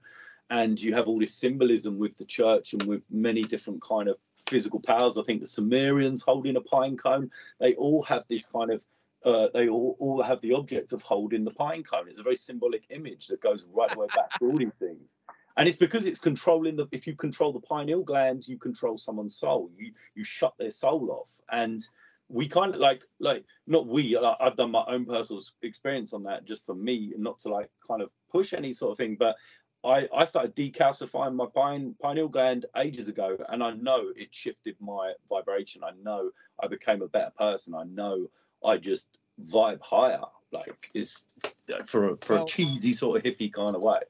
And you can manifest. You don't need to necessarily go down the crazy rituals of doing weird things to get what you want. You don't need to do that. Let me ask you this. We talked about it a little bit before, or you alluded to it, this idea that, and I want to get your thoughts on this. This idea that Satan or Saturn is trapped in this box, this cube, that ultimately there would be some motivation for these various cult members to free him from this, right? Yeah. And so you said something before about how you think that we're living upside down, and I couldn't help but have this spark of, oh, Stranger Things, right? Stranger Things and the upside down, this hidden realm where things are a little bit darker. But Stranger Things is based off of the Montauk Project, right? So in Montauk, New York, there is this, on a small island, a military base. And on the surface, it doesn't look like it's much, but the speculation is that it actually goes deep underground. And deep underground, they are experimenting with psychological trauma on children to expose their latent psychic abilities. Yes. And that is the exact premise of Stranger Things. Now, what happens in Stranger Things is 11, she tears open a dimensional doorway, and through the dimensional doorway comes the what is it called? The Demigorgon. Yeah. And so there's our media right now is inundated with this idea of portals and other dimensions. Yeah. I mean, that is being crammed down our Yeah. throats as we speak. I feel like it was in the zeitgeist for a while, but with Avengers Infinity War and the whole portal from the dead realm where they brought all the heroes back, that kicked the doors open. And now you can't turn anywhere without seeing it. And then, of course, we have CERN, right? The Large Hadron Collider. They're smashing particles together to recreate the moment of the Big Bang to try to see theoretical particles that'll only be visible in that exact moment. So they take high-speed photos and they examine them to look for the Higgs boson particle and all this stuff. But maybe, according to CERN, there is a small chance that we could open up a portal to another dimension or a small black hole. Now, before I get your thoughts, I also want to say that throughout history, these deities, they are responsible for giving us not only agriculture and things of that nature and how to build cities, right, to our ancient ancestors, but technology. They've always been the masters of this unidentifiable technology. And so I hold this idea that if these things are the fallen, they are trying to get us to the point of merging with technology or getting so good at technology and that's what human beings do, right? We're the same operating system. We just get better with technology. That's our thing. We're never going to stop. We're going to keep going until we tear a hole through dimensions and bring in some entity. Do you think that is what's going on here, that this transhumanism, this technocratic civilization that we're ultimately barreling towards, and this push from whether you call them aliens or you call them the fallen, they're gently pushing us throughout history to this day to become more and more technologically advanced? I mean, we're reverse engineering the crafts that fell in Roswell, and we're using that technology. They always say the government is 30 to 40 years ahead of us, technologically speaking, and we're not going to see that tech for a long time. And to me, it's a sexy idea. It's a cool idea that we're gradually getting to this point that human beings are being guided along this technological path until one day we can crack open this dimension, free Saturn or Satan from this black cube, and bring them into this realm again after all of them have been killed, their physical bodies, via the flood, and are now waiting in this other realm, gritting teeth and squeezing fists and really filled with hatred for us, but aiding us along, some of us who are willing to commune with them and things of that nature. Do you think that there is some sort of technological push and that maybe that's the end game, or am I fucking smoking crack? No, you're not smoking crack at all. I think you're very much, it's very, very, very wise, and it's very on point in the sense, like, I think, like, my understanding of it is that when someone kind of connects with a deity like Saturn, and they sell their soul, if they don't know how to unbind themselves from that energy, and again, this is the concept of heaven and hell, right? They're technically, when they die, the ancient Egyptians believe that the heart is weighed against the feather of Ma'at, and if it is lighter, it will go on to their version of heaven, and you go and meet the co-creator, and you sit next to Atum, the god of the creator of all. That was their belief. However, if your heart was heavier than the feather of Ma'at, which was another Egyptian deity, it would be cast into this downwards into this sort of kind of concept of the underworld and hell, which potentially is Saturn. So the idea being is that mortal, human beings on this planet, like if you'll say, someone who engaged in, let's just take Hitler, for example, right, who definitely went to hell, right? Hitler doing what he did, blah, blah, blah.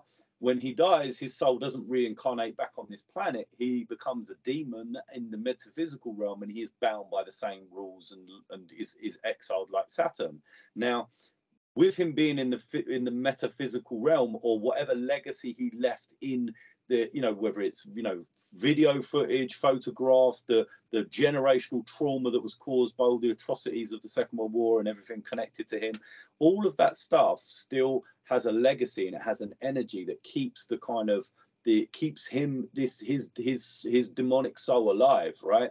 So the idea being is that mortals who are worshipping and who are part of this and want to kind of free these souls or unchain these people, they are looking at them kind of thinking, well, these people made mistakes, we need to bring them back possibly to have another chance, or we just want to wreak absolute hell and havoc on earth, which is probably more that as well. Because if these people are so much in their mind, if they are psychopathic and they have absolutely zero empathy to humanity, that is what they're going to want. They want to see chaos. They want to see death and destruction. And Hollywood has portrayed that in virtually every bad kind of, character from Star Wars to Batman, right?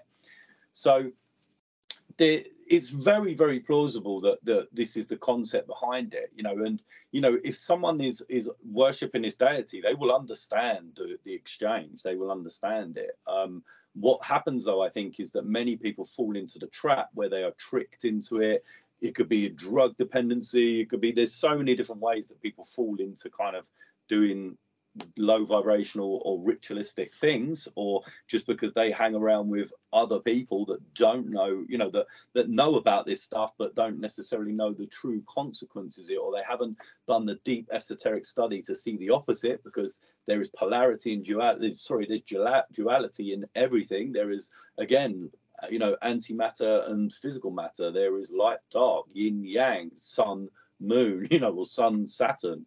There's absolute opposites in everything. There's so that people going into these kind of things, they have you get trapped in this illusion of the mind where it's, well, I have to do these things in order to save my own soul because I've lost my soul or sold my soul to the devil. Like, the quickest way to trick someone into continuing to do depravity is to tell them that that's it, they're done. There's no forgiveness, there's no coming back from it. And then along comes the concept of Jesus Christ and forgiveness, and that's a sort of almost like a battle against that, to sort of try and bring people from darkness back to light and all that, which again is like it becomes a very personal kind of topic that many people get really angry and upset about. I'm not to say one is right or wrong. I personally feel that every human being has their own reality, and you can believe your own kind of versions of what happens when you die. That's your free will. That's the freedom of the mind. But what I do understand, and what I will constantly repeat, is that, like, again, it goes back to this constant battle of the mind, this mental prison of the mind and the heart, and the connection with the heart and the soul. Once anyone who can connect with the heart and soul consistently can potentially come from low depths. And it doesn't have to be blood sacrifices and murder. I'm just saying, like, everyone has a version of depravity, right? Everyone has a version of their lowest points or their worst version of themselves. And no one is born perfect and then maintains that way and stays high vibrational and wouldn't hurt a fly and completely in peace and tranquility from the beginning. That's not the journey of a soul. The journey of a soul is about karmic lessons and learning and making mistakes and being on your journey to kind of navigate your way through the cosmos to try and to stop yourself from reincarnating. But I fear that the trap with these kind of occults is that they lure people in because it's energy harvesting. It's the more people connected to this, the more people supporting it, it bolsters up them. And it's that classic thing, if one person is doing something bad, if one person is, say, if there's a group of friends and one of them's doing drugs, they don't want to do it on their own. They want other people to join in because people don't want to be alone. That fear of misery loves company. Misery loves company. That's exactly it. So it's there's a huge amount of pressure. Like for me personally, I feel psychologically that if and again, this is all theory based and if there is a sort of design to really sort of inject humanity with this symbolism and this dark energy and these low vibrational kind of mindsets, and when I look at all the kind of like the junk in our food and the chemicals that we consume and like all the synthetic medication, I'm not against science, but I personally feel that you can have high vibrational treatment and low vibrational treatment. I don't think fentanyl is clearly not a good thing for humanity or society. I know it does marvelous things in under professional settings, but it's clearly a really dangerous kind of compound. And I feel that society is projecting so much of this this lower energy, and when you connect it to the symbolism that's everywhere, and I mean, look at the medical world with their symbolism of snakes and stuff like that. You know, we're not going to go down that route. But what is that? The staff of Hermes? It's like it's everywhere. It's kind of like you know, it's a lot of the symbolism can be misunderstood, and again, there's variations of things. Like there are some people that will really look at the Saturnian energy in a very different way. I don't necessarily think. I don't think you can look at any of these energies, because for me, it always goes back to the concept of what the Egyptians believe, which is the entire cosmos is made of atoms. So everything is connected, everything is all dualistic, and everything is all connected to one. And you know, it's the point of going to any particular kind of cult or religion or specific kind of belief system that ties you to a very ritualistic thing or specific set of rules and boundaries or consequences or whatever you're always going to suffer. There's always going to be a point where you're going to be doing things that your heart and soul doesn't like. You know, like the heart and soul knows when it's doing something wrong. The mind will distract the heart and soul constantly and permanently from feeling things. I mean, that's why you've got kids pumped up on Xanax and stuff all the time, because these medications are stopping them from feeling. And if they did feel, we'd be worried that they would do something really low vibrational. Well, that's not fixing the root as to why they feel so bad in the first place. You know, that low vibrational energy, I'm going to kind of say that it is down to so much that they're consuming. You know, there's a lot of really kind of negative stuff out there. Like I used to love the movie, like the film and television industry. You know, I'm not going to dox myself, but I worked in it in certain capacities. But so much of it now is just so depressing and really evil. I'm just really, you know, I've got two young children. And I see some of the stuff that's being put on, you know, in films and that, and it's like, it's just negative. It's really, really bad. It's not high vibrational. It's not. You know, I want to see more content for stuff like that, but the symbolism dictates that it's not going to be that way. The symbolism dictates that, you know, it's good to be edgy and low vibrational, and that, you know, devil horns and fire and, you know, bondage and all these kind of things is the kind of the pop culture of modern humanity, that we should just accept it. You know, our ancestors didn't have that. They didn't. You know, you look at Renaissance art and you look at all these kind of things and poetry by Keats and things like that. We don't know. I know we have people doing that stuff, but they're not propelled on the mainstream or projected. It always tends to be the really, you know, sex and violent sells, sadly, in society. That seems to be the order of kind of where things are heading. Like, I will add one thing, like I was once came across a list of like Stanley Kubrick's favorite books, and this one was on it. It's called Subliminal Seduction. And there's a really interesting, relevant point to this, in that it's a book all about the advertising industry, and it talks about how post sort of war advertisement a lot of the advertising geniuses back then were all included subliminal messaging in the print work and in the copyright and stuff. And it got banned in the 70s. The government did invest, and various health organizations did investigations to find out that, you know, the reason why there was the swinging 60s and the decay of the 70s to a degree was because of this subliminal messaging. So they banned it in advertising. So it's illegal to put subliminal messaging in advertisement post the 70s. But what they didn't do is they didn't ban it in film and television. That was completely left open because for art and entertainment purposes. Now, my kind of argument would be, when you know that the US government, you know, the CIA, MK Ultra and all these kind of things, there's definitely there's a conspiracy that is very conspiracy theory based. But for me, it's a case of that's incredibly irresponsible, because, you know, anyone working in film and television could be put in very kind of depraved subliminal messages and stuff, and it would undoubtedly have an effect. You know, I can kind of pick that up, you know, hence you know, if you see the checkerboard pattern, it's so used in film and music videos, and it's because it's encoding information. That pattern is an old esoteric magic trick, where when you see that checkerboard pattern, it taps into the conscious and the subconscious mind. Like, people want to ask for evidence on that. I don't have evidence. I just know that. I'm not going to say why or how I know it. I just know that. So that's why you see that checkable pattern in all these music videos, in so many films. And you will tend to start to see that there's very low vibrational, suggestive, sexual, kind of low vibrational things are nearly always connected when you see that pattern in. And it doesn't have to just be black and white. A checkered pattern is a checkered pattern, but particularly if it's black and white, it's iconic imagery that's used for a reason. They don't just use it because it looks pretty. Like so much symbolism is powerful, and it has a profound effect on the conscious mind, but most importantly on the subconscious mind. And you know, there's like amazing hypnosis books that you can read, like about people like this guy like Milton Erickson, who talks about these kind of things and how easily manipulated human beings can be with just suggestive words, let alone suggestive imagery, let alone stuff that that happens so quickly you don't even realize it. One of the studies they did, one of the major studies they did with subliminal messages, they had a cinema theater, and they had filled it in with, they did several tests, one time with a room full of women, one with a room full of men, one with mixed.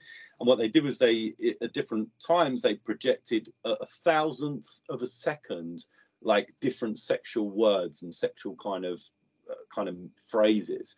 And the audience visibly felt hornier at these points. They measured and tested. It was crazy, but like the human eye can't see it, but the subconscious mind gets it and sees that word. Like human beings, we can't understand, like we can't get our heads around it. I mean, well, we should be able to, because what it is it's our understanding of our own minds is just so infantile. Like, you know, the human brain has 6 trillion synapses, so it has so much, you know, it has so much huge, vast potential to access and process things that even the best quantum computers will never be able to do. So that's why human beings should never fear AI or any kind of technology, because the human brain is supremely cosmic and powerful. Like when you work out and calculate how many kind of neurons, it's billions. I think I wrote a whole load of stuff down somewhere, and I can't remember where I put it all, but someone will probably correct me on the exact numbers and that. But and not only that, the electricity in the human brain is faster than the speed of light. That's even crazier. So you actually transmit information between your neural network faster than the speed of light.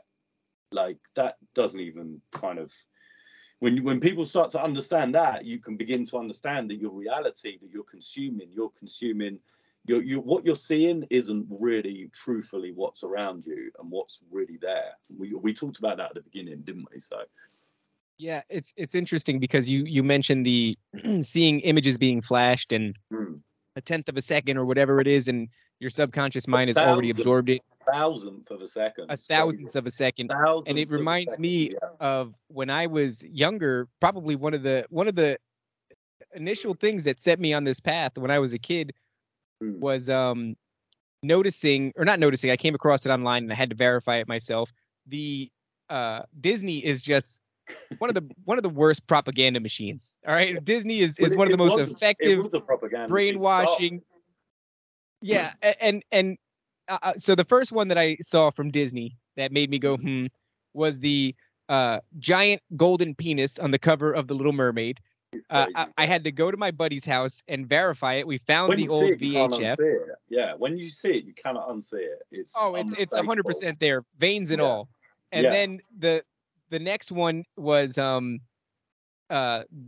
Lion King. So in the stars during a scene, it says sex in the stars. Another one was Aladdin in the movie Aladdin, when Aladdin is dressed as a prince and he's on the balcony and he's trying to talk to Jasmine, and the tiger gets in between them and he backs up, and as he's saying good kitty, nice kitty, you hear all good teens take off their clothes. It's just a whisper, and we played it over and over again. So these things are embedded in children's entertainment, and like you said, a thousandth of a second, and your subconscious has already picked this up. And absolutely, can you imagine for a moment that a company, a corporation like Disney, wouldn't be aware of that?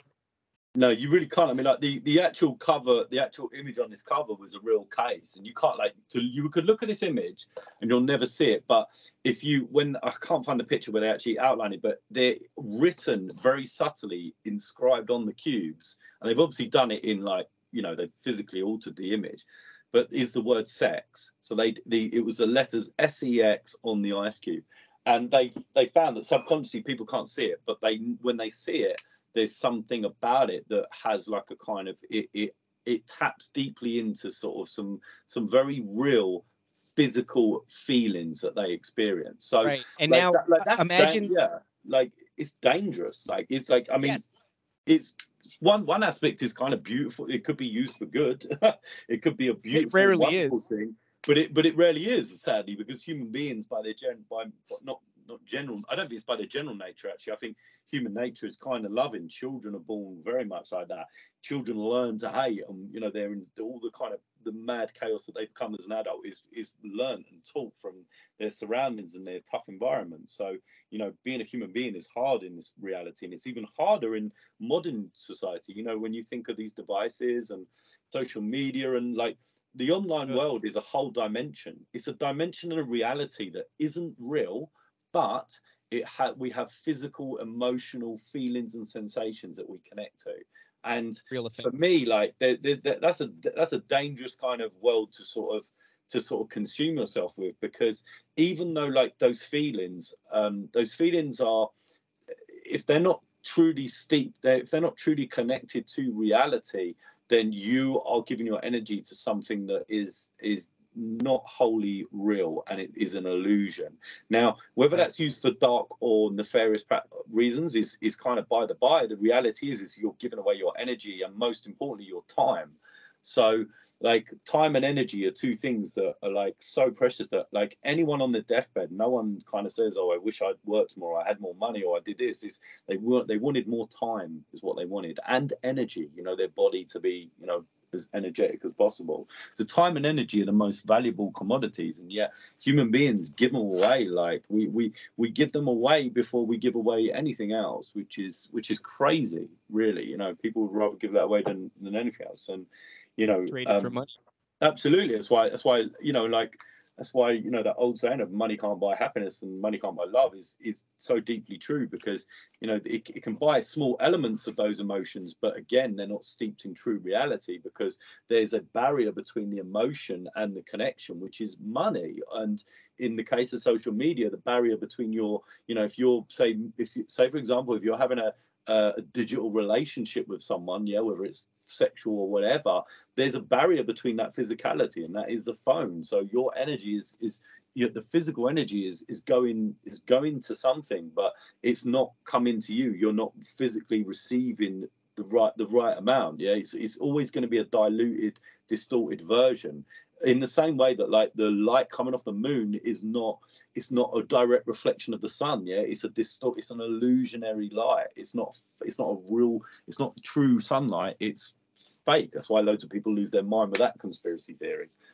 Right. The moon Well, projecting lights and stuff. you said it before that it's a thousandth of a second that Yeah.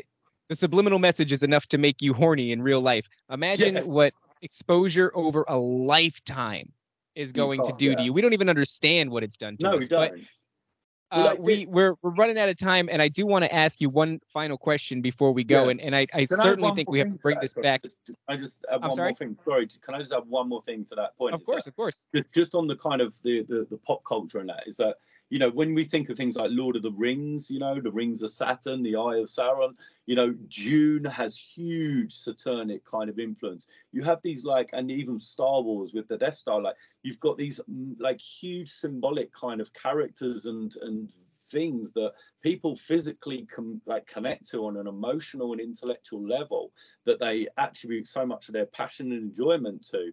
They like unwittingly are communing with their energy to something that is nefarious, and they don't realize it. So it's understandable that people, and this isn't a young generational thing, this is everyone, is that people can be sucked with the joy and the energy that they preciously need inside of them without even realizing it. And what they are looking at, they think is wholly innocent, is actually deeply, in many cases, demonic and satanic. And a lot of these writers, and you know, Tolkien studied the occult. He knew more than I ever will probably know about occultism. Like, he was a deep kind of occultist. Like, he knew his stuff. And George R. Martin as well is I believe a Freemason, but he's definitely an occultist. J.K. Rowling is an absolute occultist. There's no way she's got so much symbolism in her films. It's impossible. And you know, Harry Potter was a whole generation of children that are now becoming adults. And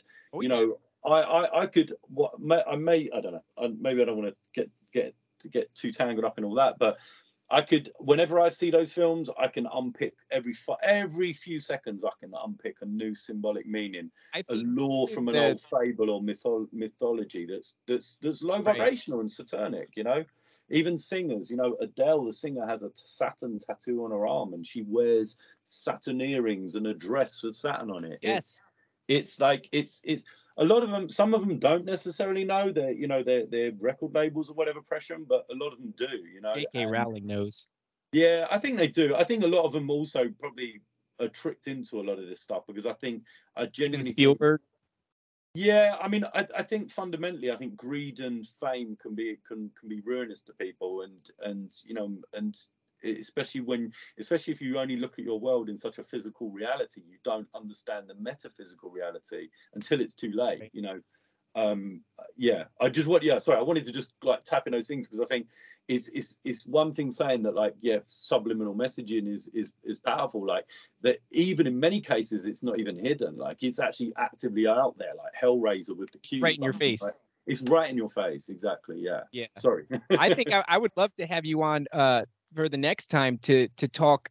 I mean, we could talk for hours of content off of symbolism in everyone's favorite movies and shows. Symbolism in the Marvel universe, in the Lord of the Rings universe, in the Star Wars universe. I mean, it's so overt, it's unbelievable. But before we dismount, I would like to ask you. You mentioned earlier, and I think this is because, especially for people who are new to this is all very overwhelming in the sense of doom, right? In the sense of doom, it's like this ancient occult symbolism, and they're manipulating us from the dawn of time. And you mentioned pineal gland decalcification. Yeah. And it's about the closest thing that I could grab onto to go, well, what can we do? What can the people do? Oh my God. And so what did you do to achieve this?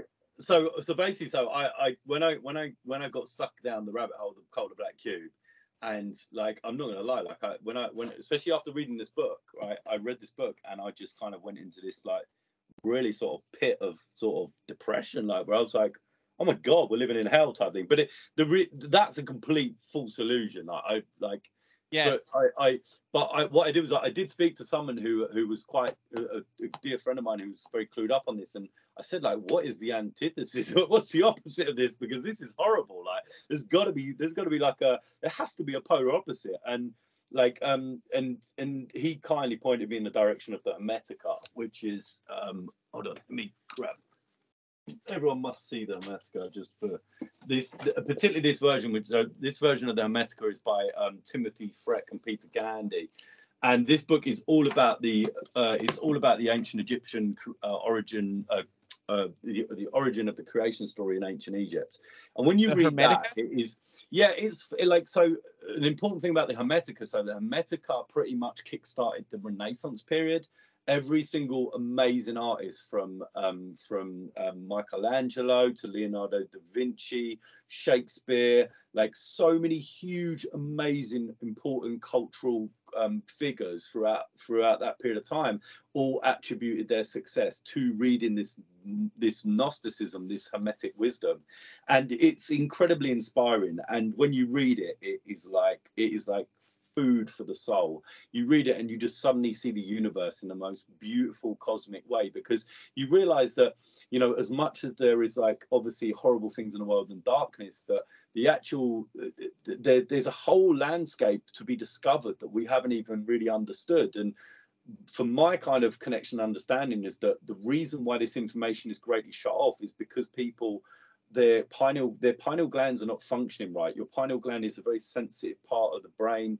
It's, you know, it's super sensitive to kind of what you eat and what you drink. Like alcohol will damage it. Fluoride calcifies it. Fluoride's in toothpaste and water and everything. You know, I stopped taking fluoride a long time ago, and my teeth are better than they were then. You know, I do like oil pulling. There's natural ways you can get around these kind of things if you're worried about losing the health benefits. But the reality is there isn't much health benefits for taking fluoride. It's a rat poison. It's a very dangerous chemical. But I think they deliberately had these things, and like I'll quickly go down a conspiracy. Like the actual company brand, I'll probably get in trouble for this. The famous one, Colgate. Coal literally means a burning ember. It's like a burning light, and gate is obviously a gate to prevent. So the idea of Colgate is to prevent the inner light, that inner kind of that inner third eye. That wow. inner, which is an amazing thing. Like I don't have any. That's a theory of mine. You know, when I looked up the word Colgate and broke it down into its Latin form, coal, as in COL, literally means burning light. It's crazy when you look at it. Like nearly all of these companies. It's all right there. That goes back to the symbolism thing. Yeah. It's all right there. Yeah, absolutely. It's like they almost like have to kind of like it has to be. It's a weird thing. It's like if something is so obvious, you won't find it. If the more it's kind of like it's who is it? It said is that it has to be in kind of like plain sight. The more in plain sight it is, the better it is. Weirdly, the more hidden it is, because people just they go into the subconsciously. I think they think, well, of course it's not real, because they wouldn't be stupid enough to do that. And the reality is, no, actually, it's a great. That's it. That's the oldest trick in the book. If you want to, it's almost how little they think of us. Yeah, if you really want to mislead people, you know, it's sleight of hand. You know, you put it there, but you just don't. You know, you make it obvious, and they won't see it. Well, I'm definitely going to be picking up that book. Who was the author of that book, the Hermetica? So it's this particular. There's lots of versions, like, but this is Timothy Freck and Peter Gandy. And it's absolutely wonderful. It's an amazing, because the Hermetica is really deeply complex as well. And there's different versions where it can get really like complicated, you know, because it's often translated from Latin and from Greek. So, but this particular version, this translation is by far the most digestible as an entry point. And for me, like when you read that, like if you understand the kind of pineal gland and in the black cube and that, like all of a sudden the kind of light bulb goes off, and you kind of, you know, for a better word, you kind of see the light literally to go, actually, I know, like, I value my soul, and I know what, you know, if I want peace and happiness on this planet, which is easy to achieve, it doesn't involve me having to do karmic low vibrational things. I can actually, you can navigate that way in a much more fruitful, more beneficial way, to the point where life actually can become really beautiful and wonderful and a magical, fun place to exist on. It doesn't have to be the sort of this fear and terror of doom and gloom of being oppressed by everything. Yeah, because I understand. I think that's where you know, society has a lot of issues. You know, like there's because of that. You know, it's my favorite thing to talk about is Plato's cave. It's the idea of, you know, these slaves trapped in a cave, and these people, these puppeteers, all project fear of shadows on the wall. And the slaves, because they've been in the cave for so long, and many of them were born into the cave, they don't understand that it's an illusion. They don't understand that the shadows are not real. And that's not to say that like stuff that's happening in real world politics isn't real. It is real it is, of course, you know, real to a degree, but it's not real in your reality. There is an aspect of it that is a play on a stage. Yeah, because, you know, like for example, like, you know, if they're playing something that happened, you know, they could play stuff that happened 50, 60 years ago, and it's still going to traumatize you, right? So it's still going to have the same effect. Whether it's happening in real time or it's history, it's still projecting fear. And when you're in that low vibrational state, you consume. Like Marilyn Manson said that. He openly told everyone what you do. You give them fear and they will consume. Well, he gave people fear and they consumed, right? Like he's a high level occultist. That guy, he knows his stuff. Yeah. He knows how to sell. Like if you want to sell, you sell people fear and they will consume. He openly told people that in that documentary that he did with Michael Moore, I think it was, or something like that. So, you know, so these people, they know what they're doing. Like it's incredibly smart. They're incredibly intelligent and intellectual. It is very clever.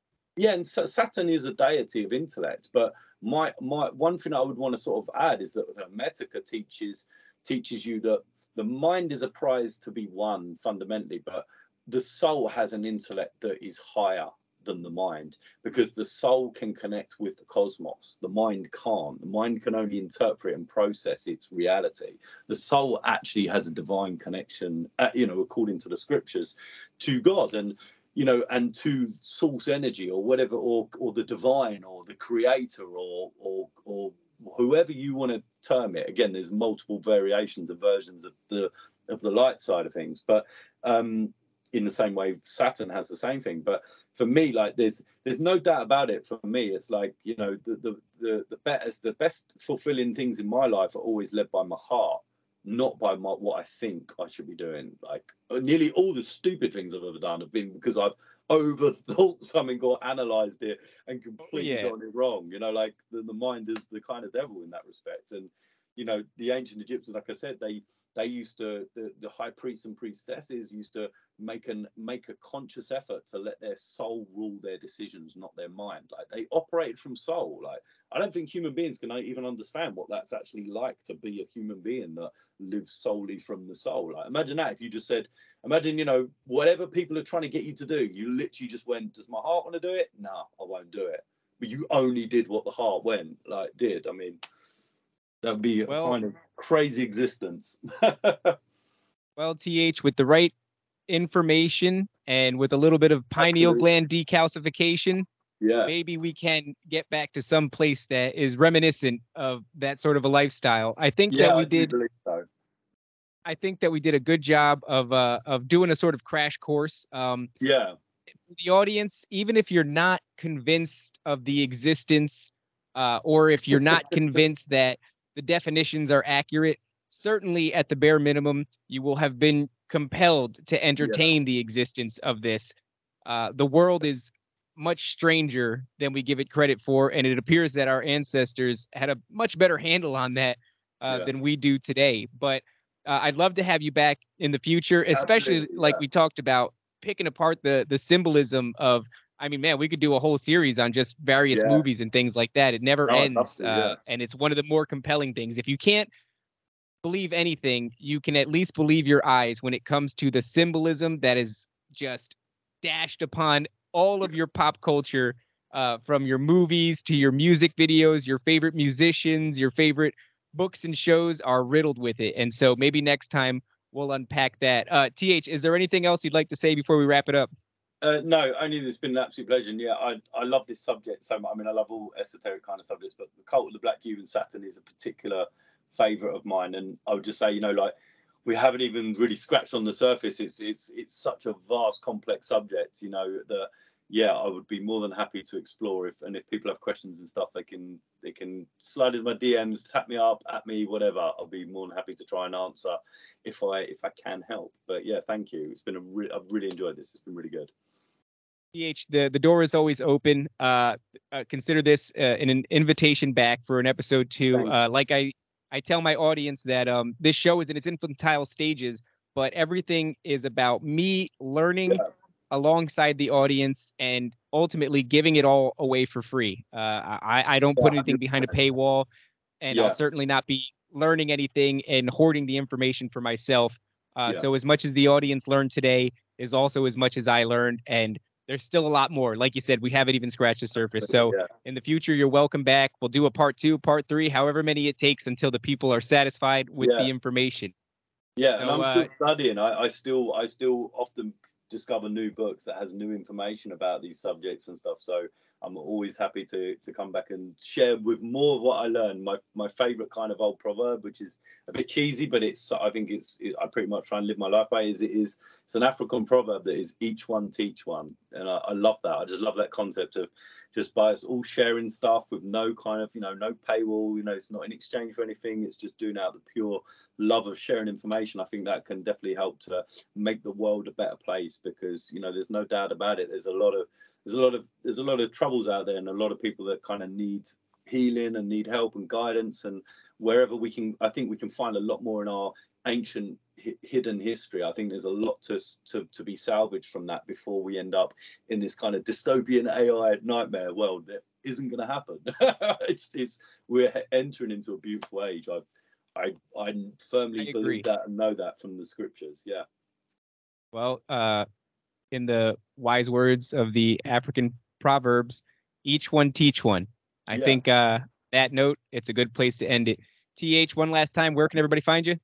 At THMassacre on Twitter and also on TikTok. So yeah, it's just at TH and then the word massacre. Yeah, it's an odd one, but yeah. All right, brother. It's been a genuine pleasure. And until next time. Cheers. Thank you. Cheers.